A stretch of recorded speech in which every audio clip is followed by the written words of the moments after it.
Have you ever sat down on your couch, clicked onto Netflix, saw that your favorite show finally got a new season, and wait, something doesn't feel right?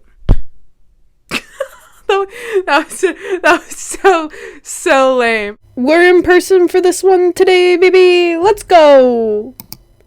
I accidentally cut out the clip. Whoopsies. But like I was saying, a new season is out. You sit on your couch and watch it all the way through after years of waiting for this new season just to realize that it sucks bad. That's Bridgerton season 3 for you. Hi everyone, it's your host, Sleepy Hooks here, and today we're going to be talking about how Bridgerton season 3 was highly anticipated. After how season 2 ended. You're courting the girl, Bridgerton.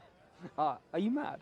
I would never dream of courting Penelope Featherington. Not in your wildest fantasies, Fife. Needless to say, people were on the edge of their seats waiting for this new season. Even though season 3 took two whole years to be viewed by the public, people were still super excited. Me, I'm people. It probably helped that on Shondaland's website, they had a synopsis of what is to come in season 3. I couldn't find the original post of the synopsis on Shondaland's website because they've changed it for the aftermath of season 3, but I did find this article on, I believe it's Tundum by Netflix. I'm definitely just gonna, I'm just gonna read it. Okay. According to the original synopsis, Penelope enters season 3 finally ready to give up her longtime crush on Colin. However, that doesn't mean that she's done with love. Instead, Penelope has decided it's time to take a husband, and preferably one who will give her the freedom to continue her double life as Lady Whistledown, far away from the prying eyes of her mother and sisters. Yet, as the rest of the synopsis reads, lacking in confidence, Penelope attempts on the marriage marts fail spectacularly. Same girl. Meanwhile, Colin has returned from his travels with a new look and a serious sense of swagger. But he's disheartened to realize that Penelope, the one person who always appreciated him as he was, is giving him the cold shoulder. What to do? Eager to win back her friendship, Colin offers to mentor Penelope in the ways of confidence to help her find a husband this season. But when his lessons start working a little bit too well, Colin must grapple with whether his feelings for Penelope are truly just friendly. Complicating matters for Penelope is her rift with Eloise, who has found a new friend in a very unlucky place. While Penelope's growing presence in the town makes it all the more difficult to keep her Lady Whistledown alter ego a secret. Looking back at the synopsis versus what actually happened in season 3, it doesn't feel like they match at all. There's a disconnect from what they said was going to happen versus the actual show, which sucks because the premise of Colin helping Penelope find a husband, then along the way realizing just how much Pen means to him, not only as a friend, but as something more, that he values the little things about Pen that he always took for granted, and that he can't fathom the thought of Pen starting to like, let alone wanting to marry another guy. The angst, the tension, it all will have been so juicy, so good, so chef's kiss, peak writing at its finest. Yeah, they didn't do that. Well, I mean they did, but not to the degree that it was kind of promised in that synopsis. So a lot of people were going into the season expecting this cute friends to lovers story, when in reality, it didn't happen that way. Before we start off in season 3, let's go back to season 2 for a second. Eloise finds out that Pen is Lady Whistledown. They have a friendship-breaking fight over it. Fair enough. Then I think Pen goes around to try to find Eloise, finds Colin instead. All Colin is doing is talking shit about her behind her back to a group of high society men, no less. And if I'm not mistaken, this could effectively ruin her entire reputation among all these men. Everyone at this party, everyone we see on screen is essentially high society people. These men could be dukes, or viscounts, or literally anyone Portia wants her daughters to marry. And yet Colin is over here talking smack about his BFF. You're courting the girl, Bridgerton. Are you mad?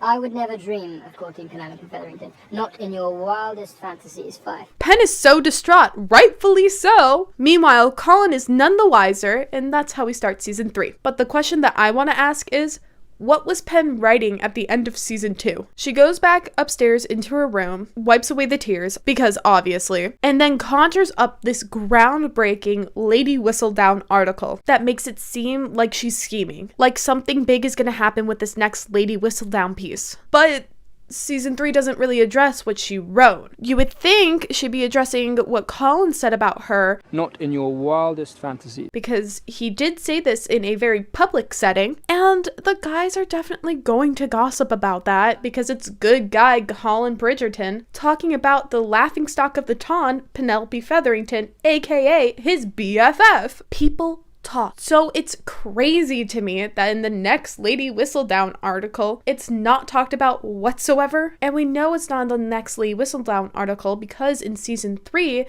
nobody in the town is talking about it. The only time somebody is talking about this is when Penelope addresses it to Colin himself. I miss you. You miss me. You missed me, but you had never caught me, is that correct? And then Colin is so guilt-ridden with what he said that he offers to help Penelope find a husband. So again, I beg the question, what the fuck was she writing? What was this for? I've seen people say that this is just her writing about her cousin that took the money from Latan and booked it back to the Americas. But I always thought that that was Portia who started that rumor so she can keep the money for herself, and that's why the whole baby race was involved because of that one guy who was asking about the money. That's what I thought happened, but I could be misremembering it. I don't know. But if anyone does know what she actually did say in that, please let me know in the comments because I have no fucking idea. For this video, I'm only going to be talking about Penelope and Colin. It's their season. I don't really want to spend the time to talk about anyone else. I'm not going to be talking about the other characters, or I may just allude to them here and there. If you want a video about anybody else, any of the other characters, comment down below, then maybe I'll get around to it. It's just that I've got too many thoughts of Colin and Penelope and I need to get them out. Anyways, jumping into season 3. The first issue that I had with this season was just how little they utilized Colin helping Penelope find a husband, like that whole trope. If a husband is what you seek, let me help you. Are we not friends? Friends. It lasted like legit 2 episodes. 2 until they eventually said, like, shall we pretend that it never happened?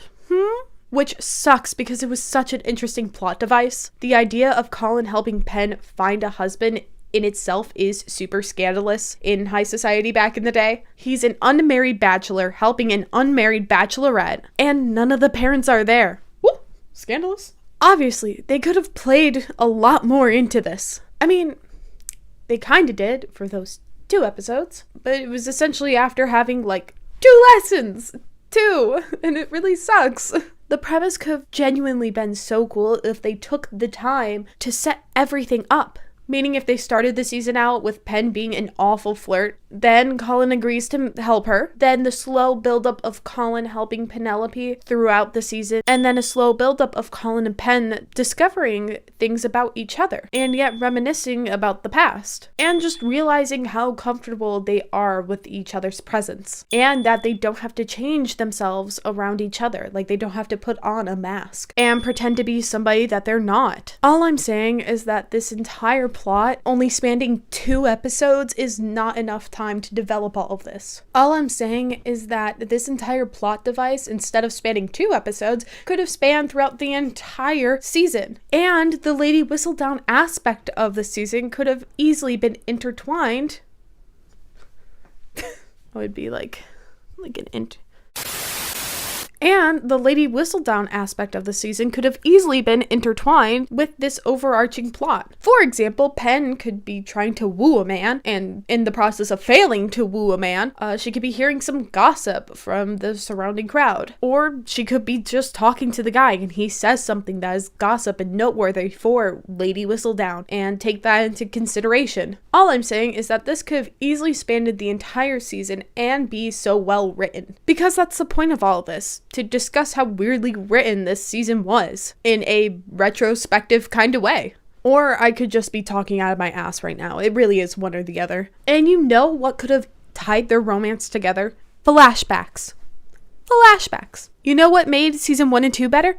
Flashbacks. You know what they didn't have in season 3?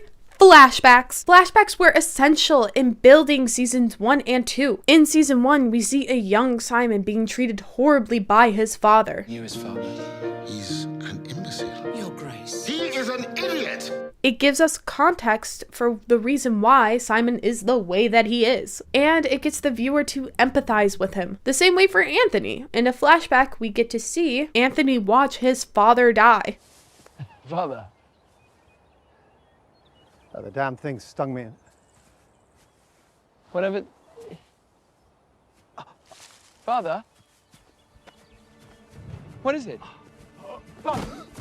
And again, it's to get the viewer to empathize and understand why Anthony is the way that he is. There is an instance in season 3 where Colin and Penelope are reminiscing about the day that they met. They could have had a voiceover while a flashback was playing just to show how enamored a young Penn was with a young Colin, instead of them walking around a bazaar.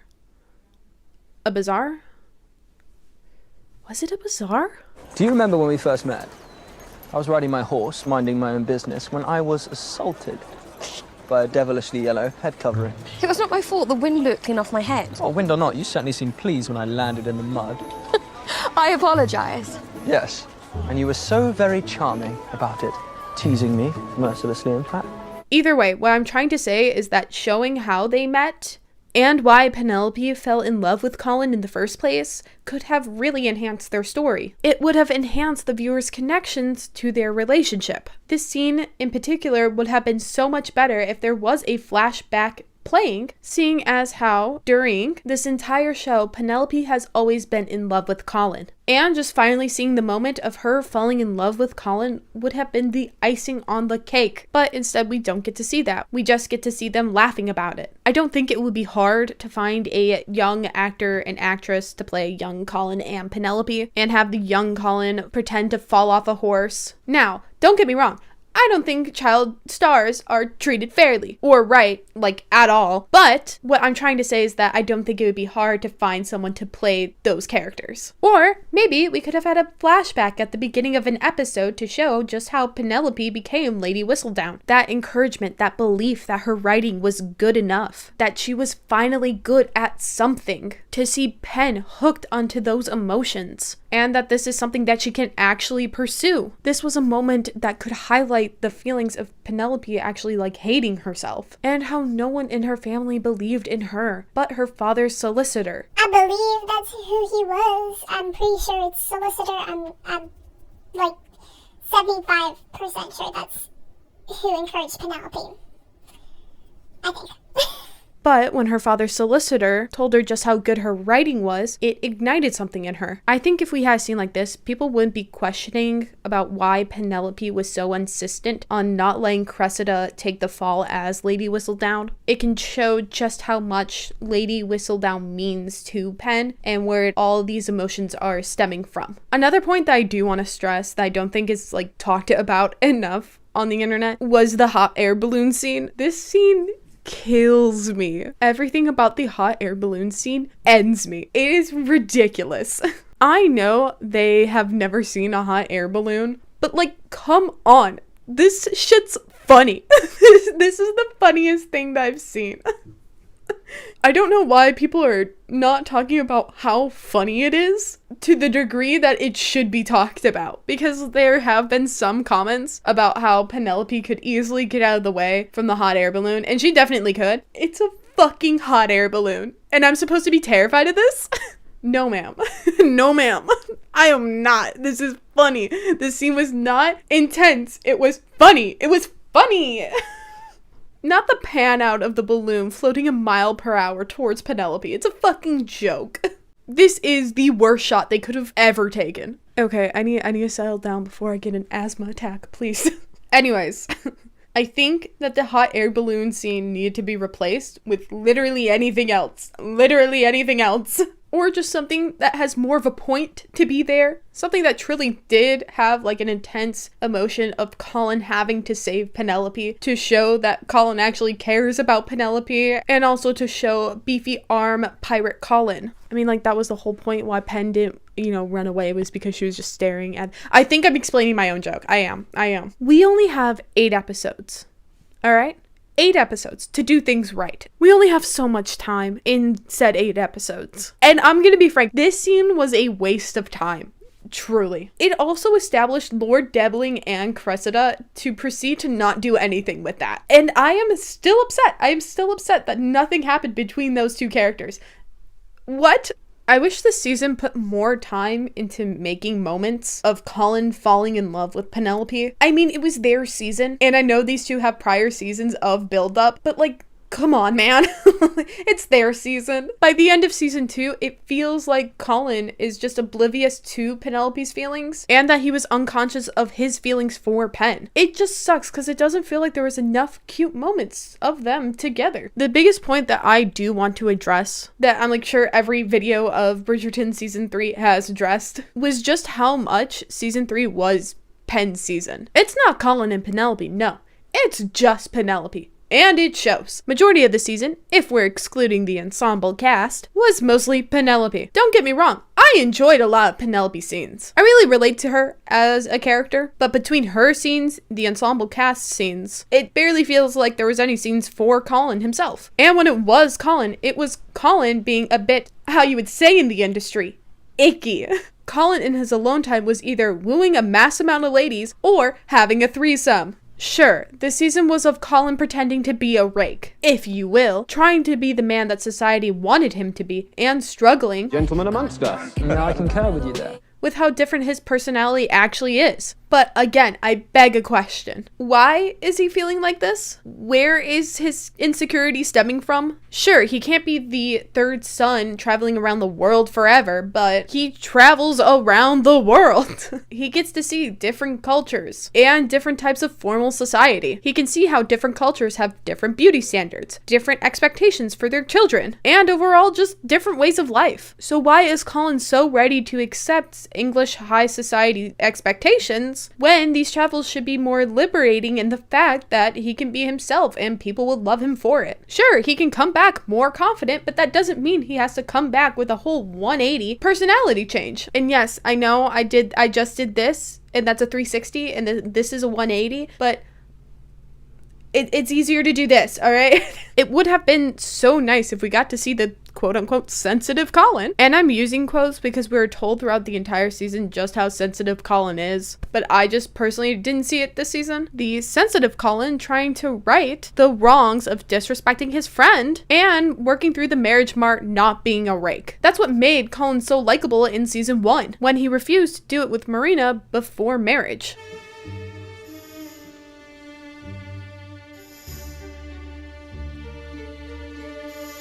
I can hardly believe I'm saying this, but we cannot go further. But you know what really came out of nowhere? Colin's love for writing. This felt like opening an oven and pulling out your cake and then just like seeing that the middle of your cake is soggy. I don't know. I don't know how to bake. What I'm trying to say is that it felt so sudden that Colin was into writing and that he was jealous of Penelope for Lady Whistledown. Now you can say that Colin was jealous about how prosperous Penelope was with Lady Whistledown and her writing, her business, and knowing what she wanted to do with her life, but it all kind of falls flat because the audience themselves have never seen Colin so obsessed with writing. The most that we see is Colin and his letters and the fact that he actually really cares about people reading his letters. I wrote to you this summer, as I always do, and well, you did not respond. Admittedly, very few did. But even then, letters were just how everyone communicated at the time, so you could also argue that Colin just was a little bit sad that nobody wanted to respond to him. His passion for writing feels a lot more like a add-on towards the end because they needed something for him. And this is all because they just like never really established his character throughout the season and even beforehand. Also, even if they wanted to do like, oh, he has no idea what he wants to do with his life. He's just drifting. There's no emphasis on that, on Colin and his struggles throughout the season because there's more of an emphasis on Penelope's struggles and the ensemble cast struggles. Those took more of a precedent than our leading man. One part of the show that really highlights this is the ending, where Penelope stands alone against the queen and against the Ton, all by herself.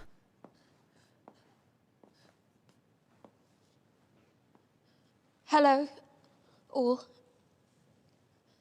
Or should I say, dearest gentle readers. It's essentially saying that it is her against the world, girl bossing. However, in the book, Colin is standing with her. Colin introduced her to the Ton by saying, "Everyone, my wife, Lady Whistledown." Instead of Pen being by herself, it is Pen and Colin standing side by side as a couple, as equals. If the scene in the show changed for Colin to be standing by Penelope against the Queen and against the Ton, it is essentially saying that he accepts her as Lady Whistledown. It would signify to the viewer that they truly do love each other and want to be in this relationship with each other. Because, let's be honest, episodes 4 to 8, it didn't really feel like they were a couple at all. Their relationship was not relationshiping. They got married and everything seemed depressed. All in all, I think a show that is about romance and is constantly trying to highlight the different aspects of romance and that there's different types of romantic relationships shouldn't be going back to the same romantic formula of a man being a rake. That's why King George was kind of a breath of fresh air. Honestly, they needed to keep that up. I think I listed quite a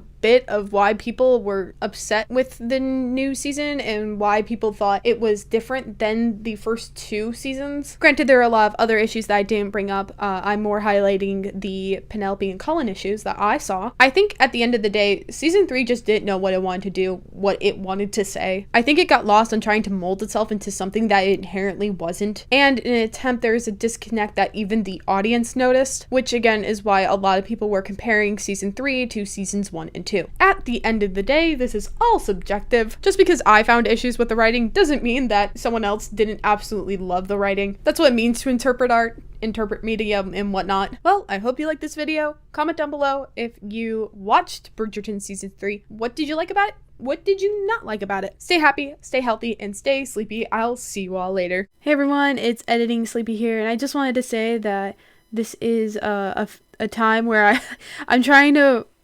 read off of a script and film a video with a script, but like the camera is actually on me, so it might be clunky. This video might have been a little bit clunky. I'm trying with the editing department. Okay, this is this is me trying with the editing department. Okay, you just need to give me time. You need to give me some time to figure out my style and the way of editing, because I'm not good at it. We can see that I am not good at it. So I just want to pop it here. Give me some time. Editing is going to come as like a skill. All right, this is a developing skill, and that's what we're gonna end it at that. Okay, so just we'll see how future videos go with like me being in front of a camera and actually like attempting to read off a script, or I can just like I think might be doing like notes and then maybe just like looking off to the side, see the notes that I want, like what I want to say, and then maybe like popping back in and then, you know, just saying what I gotta say about some notes. However, I feel like I'm gonna like go off the rails, like rant and stuff, and maybe I'm not like as articulate as when I've actually written down my thoughts. I don't know. I'm working it out. I'm figuring it out. so we'll see how it goes. Alrighty. Okay, you're sick of me, and I get it. That's fine. Alright, have a good rest of your day, everyone. Hope you liked the video. We'll see what the next one is. Frankly, I don't know right now, but we'll see. Alright, goodbye.